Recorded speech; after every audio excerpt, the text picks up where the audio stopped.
Alright guys, such comic again today. Hope you're doing well and enjoying your day so far. Not a good day of qualifiers for last year's Los Angeles Thieves roster. Two of them still on Thieves, a terrible day. Two of them now on Gen 8, arguably even worse. Lots of drama, lots of reaction. What is going on in some of these camps right now, especially the Paris Gen 8, the reigning Major 1 champions. Very much enjoy your thoughts in the comments. Hit the like button if you enjoy. Subscribe if you are new as always. I greatly appreciate it. Let's dive right into game number 1. Scrap versus Super and the boys on Heretics. We know this has been a serious rivalry last season between Thieves and this team. Of course, a different set of rosters on both sides. That doesn't mean the entertainment value has diminished. We talked over the last few days who really is the closest challenger to OpTic, with FaZe faltering, with Thieves not looking. I mean, they lost to FaZe the other day, and then of course we're about to talk about their series with Toronto. Yeah, they won today, but they've not been winning everything. Okay, we did wonder, I talked about it this morning, whether really Miami might be the team that are somehow sneaking into like second in the power rankings, which is kind of wild, but I don't know who else you put there right now. This Thieves team, though, a lot to say on this roster because, well, Nameless was talking about a number of moments where it doesn't really seem like they know exactly what is going on. People are going to talk about Scrap, but I think people really should be talking about HyDra right now. And I think people are, and he had not a great start to the season, but usually by this point in Major 2, HyDra's starting to absolutely fry. That was not the case today by any means. And for all the hype about this aBeZy HyDra sub-duo, like, where were they on the map today? And this seems to be a wider issue with Thieves. I don't 100% know what the problem is. Nameless is talking about a number of just mistakes that they make all the time. My theory is that they don't like this game and they just don't grind hard enough. I don't know if that's fair or not. I know that BenJ has talked about like them turning up too late to practice or something. We know that Scrap is not a big fan of this game. He's talked about his frustrations with the map pool. He doesn't want to grind more maps a day because that would be an 8-hour work day. We can't be having that. He doesn't like overload. So I just think there's a feeling that in the second year of this Scrap HyDra duo, I don't know if they are committing as they need to become the team that they should be. And I know that these are online qualifiers, but there really are no excuses for this Thieves team not to be way better than they are, right? And yeah, you can talk about having Kenny in and now Kenny's gone, and are they really any better? I mean, Nium played really well today. I mean, hashtag free Nium people were talking about, right? Because he carried these boys and still managed to lose in 5 maps, which is not something that I expected. So yeah, they've replaced Kenny with Nium, and Nium's done a perfectly respectable job. If not, you know, he's been playing pretty well lately, and he had a great series today. Clearly, that's not the problem with this team, right? Maybe on LAN it's going to be a different story, but yeah, there are no excuses for them to be this bad. And Heretics might be them, like they're genuinely looking really good, and you can never count them out of a series, but Thieves just should be way better than this. Now, they lose the search as well, despite being up 4-1. I'm sure that Scrap, again, it's another thing. Scrap's not been a big fan of the snipers. And look, if you're getting sniped by Super, how about you pull out a sniper? That can also work, right? So I know that there's probably going to be some crying like, oh, the sniper's too good and all this. Look, there's no aim assist now. This is raw skill. These are fantastic shots. This one was disgusting. Again, lots of these moments on LAN today would have been like, damn, that was fire. It goes to around 11 and Super gets the kills. Takes the kill on aBeZy. That's the first blood. Look, Super just an absolute monster when it comes to search and destroy. Picks up Scrap as well. I know Scrap has to get the bomb, but like, yeah, not a pretty few plays from Thieves here to squander the 4-1 lead. Honestly, credit where it's due for them actually putting their head down and coming back in the series. They took this one to a game 5, largely helped by Nium having a couple of good performances. But once we go to the game 5, Nejra was like, okay, 1v2, Rancor versus Nium and aBeZy. We can't possibly lose this, right? And they lose it. And you can see aBeZy's reaction here. It's kind of unfortunate timing. They did run around together. But, you know, when things are bad, they tend to, you know, when it rains, it pours right now for the Thieves. You can see the immediate reaction here from the Thieves boys, and it quickly turned into, frankly, despair as Nium was left last alive in a 1 versus 3 after the streak comes through. Nium gets sniped, which really summed up the series. Super takes the kill, and Heretics get the victory, and we can see immediately, right? I mean, Scrap, he's still in the chair looking a bit shell-shocked. You guys remember that series where Scrap was looking shell-shocked when Kenny had just dropped some stinker numbers. But this series, it weren't about Kenny, because Kenny's gone. And it wasn't about Nium, because he played well. Look at the poor lad. He's like, I carry these fools. And still managed to lose. And HyDra and aBeZy disappeared out of their chairs ASAP. So, Heretics, great job from them. They've really turned a corner, I think. I mean, they're still 4-3. It's not like they've been a dominant force, but I think they've turned a corner over the last couple of weekends. As I say, map 3, Nium was 1.75. It was 35-20 for the win. HyDra had a good map here as well. Map 4 was pretty impressive from Thieves, all things considered. But you can't be losing both Search and Destroys in the way that they did. Certainly the game 2 was unacceptable. And the game 1, lots of mistakes again. HyDra went 19-31. You know, you're not going to see that too often, or maybe you are, right? You look at HyDra's numbers so far this season. Okay, he's sitting at a 1.06. It's not bad, but it's not where he's been in recent seasons. And it's just really interesting because I genuinely think HyDra might be the most talented COD player that I've ever seen. Like, that is no exaggeration. He's absolutely in the conversation. There are a lot of players on that list. There are lots of players that are currently on that list. But when I've seen HyDra play, even last year, that 4-piece on Hacienda, but when you see HyDra at his best, and obviously the mechanics haven't gone anywhere, right? But when you see him at his best, he is unbelievable. Genuinely one of the most talented players ever that we've ever seen. And yeah, sometimes players have a down year. Simp has had bad years. It happened to, you know, Scump. All great players have a bad season. HyDra hasn't really had a bad season yet. And, you know, these numbers aren't bad, but for HyDra, they're bad. And for the team not delivering and HyDra's individual performance being questionable at best, you've got to wonder what's going on, because it's not talent, so it's either teamwork or it's work ethic. It's one of the two. Intrigued your thoughts in the comments below on that. The next series was a quick one, and I think, look, Boston made the spark change. I think what happened today was pretty inevitable in the sense that they bring in Sparts, they have a little bit of a honeymoon, and then, well, rest assured, they probably needed to make another change. I think we all expected that this sub-duo was probably not going to work. They played against Koi today and got absolutely torched.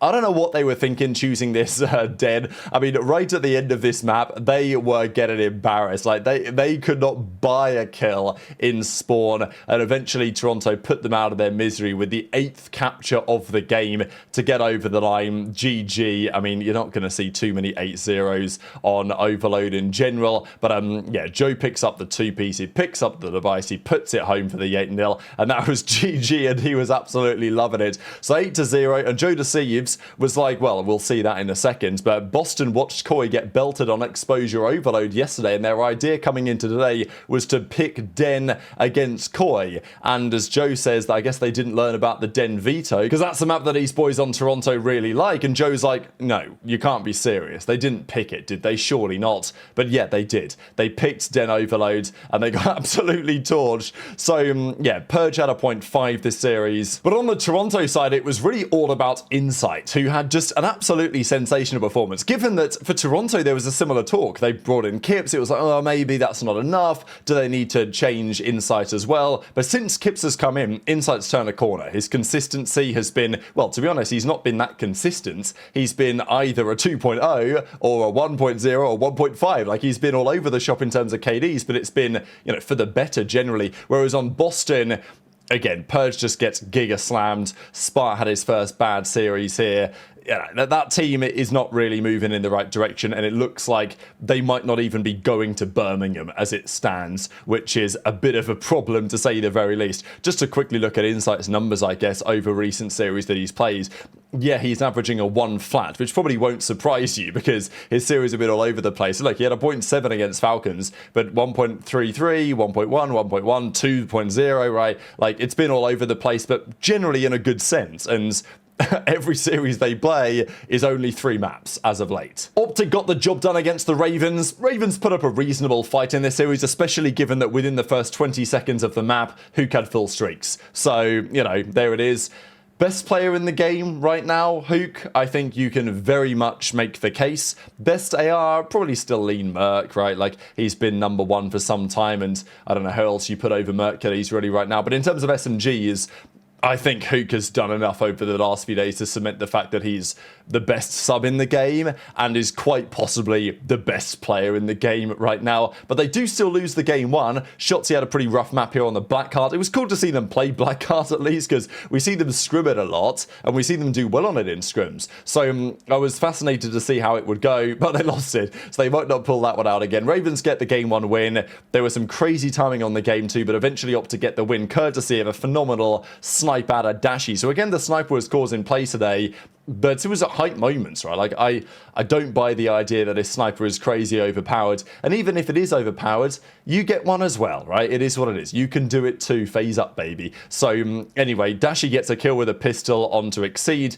Quick scopes Nero. Shotzzy picks up Craze. That was a 1-1 game. And it was a pretty competitive overload. OpTic had their work cut out. And again, I think this is the type of series in recent years, we know that Ravens Online can be pretty solid. They proved that during the Major 1 stint and to some extent in Major 2. This is the type of series that could have been a little bit of a banana peel for OpTic in previous seasons, but OpTic just don't lose these series anymore. That's what's impressive about them. They just don't lose the ones that they shouldn't, which, you know, obviously you're expecting to beat everyone if you're OpTic, but they'd always get upset by someone you wouldn't expect them to. But they're advancing to 8-0, right? They've won 8 qualifiers now in a row. Huke had, I mean, he just popped this 3-piece absolute takeover out of Huke on the Colossus. They get the win. Nameless says he's the best player in the world. That's how it appears to me right now. So OpTic get the win. It was reasonably competitive, but again, it's another series where OpTic, despite being pushed at a time, you know, they went down 1-0. They had to dig pretty deep in the search, you know, it was all back and forth. They were down 4-3 before they won 3 straight rounds. The overload was pretty competitive for some of the map, and then Huke took over, and then Huke kind of took over the map 4 as well. And Ravens go down. So yeah, OpTic advanced to 8-0 in the qualifier run. It's the first time we've ever had a qualifier run over 7 matches, and well, we might be about to see a team go 11-0, but it definitely still got some difficult games to come. But the final series of the day, and it actually happened, right? Thieves losing to Heretics, that you could have seen that coming. But Paris versus Surge was one of those series that you think, surely not, right? Surely not. Yes, Paris have struggled. They lost to Cloud9 the other day, so if you lose to Cloud9, you can definitely lose to Surge. But still, Surge have been woeful, to say the least, for the majority of the season. Gwinn has been doing nothing all year, but Gwinternet is back. And again, we talk about these teams making the one-man move, and it gives them just that little glimpse of what they could be. It allows them to have a nice little reset in the camp. They get a bit of a honeymoon period. I don't know, you know, where Surge will go from here, because Capstall was a quality player in challenges. Spark came in fried for a bit. Cap's going to come in. We'll see how he gets on. But what is going on in that Gentlemates camp, man? I would love to be a fly on the wall with some of those conversations happening there right now, because they've come from the Major. They had a solid start to the Major 2 qualifiers, but now they've lost a ton of series on the bounce, including this one. So they get gunned out game 1. They can't believe their eyes. Neptune can't believe it. Envoy and Ghosty, look, as I said at the start, not a good day for the old Los Angeles Thieves roster. They go to the search, you think, okay, fine, they lose the game 1, but they'll get back into the series here, surely. But no, we're talking about the Pioneer. This, in many ways, summed things up in a way. Like, Simp hits the shot onto TJ, but in the process, he slams his own teammate in the back of the head and gets a collateral. Not sure we've seen that so far this year. Then, again, they went up 2-0. It's like, okay, Gentlemates are going to bring this one back. Gwinn starts off 0-4. It's okay. Fair enough, but Ghosty gets into a 1v1 with Lunarz. Lunarz plays it well. I think Lunarz is slowly but surely, of course he was on the Gentlemates for a time last season, showing that he actually could be a player with some longevity in this league. Of course, having said that, he did go 1-8 this map, right? So probably not the best map to gas up Lunarz, but he did have a good series overall. But it was Tej, right? You know, 11-7 with 1400 damage. No contest on the other side, and arguably they should have lost this map as well. There were opportunities here. Gwinn threw his life away in a 4v3 edge in a very tense overload overtime. If Gwinn doesn't die, Surge probably take this one pretty easily. But Paris have a 3v3. They've got the ball, so it's on Surge to make the move, because if it goes to 0-0s, then they will win the game because they hold the ball. So Surge had to make progress, but of course, Sib only has a pistol. Envoy threw his life away. I don't know what he thought he was doing challenging Cap there. He dies, but Cap gets traded by Sib because for some reason Cap still jumps up into the top window and runs at Sib with his pistol, and Sib just, thank you very much, I'll take that kill. They go on to win the map. So if Surge played this one just a little more disciplined, I mean, look at this, right? If Cap just survives for a second, it's a 2v2, Sib's got a pistol with a minute on the clock. You know, unless Sib makes a break for it and tries to get over towards the A point, this is probably a round that you would expect the guns to come out on top in. But anyway, didn't matter because they won the game 4 regardless. They take a nice early advantage. Gwinn was cooking. And this again summarised things quite well. Neptune and Sib had their moments. Ghosty and Envoy were nowhere. And compared to where they were Major 1, I think this is the key confusion of this team right now. There was talk during the Major 1 qualifier run, and even to a certain extent at the Major before Sib popped off, that Ghosty might be the best AR in the game. He was frying. He looked so good in the early part of Black Ops 7. That's not been the case online in recent weeks. The same can be said for Envoy. This was Neptune popping 3 out of nowhere. Neptune had a couple of like crazy takeover pop-off moments, but they just amounted to absolutely nothing.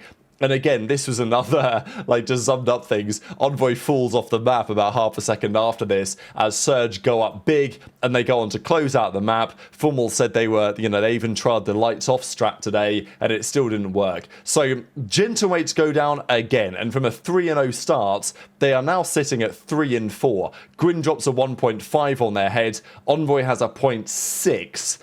Yeah. It's pretty rough. It's pretty rough. I guess without Ghosty's terrible final map where he went double negative, he actually would have been all right. But Envoy, 18 in 37 game 1, 26 in 36 game 4. So we talked about it earlier today, the troubles that this team has been having, and they've only got worse.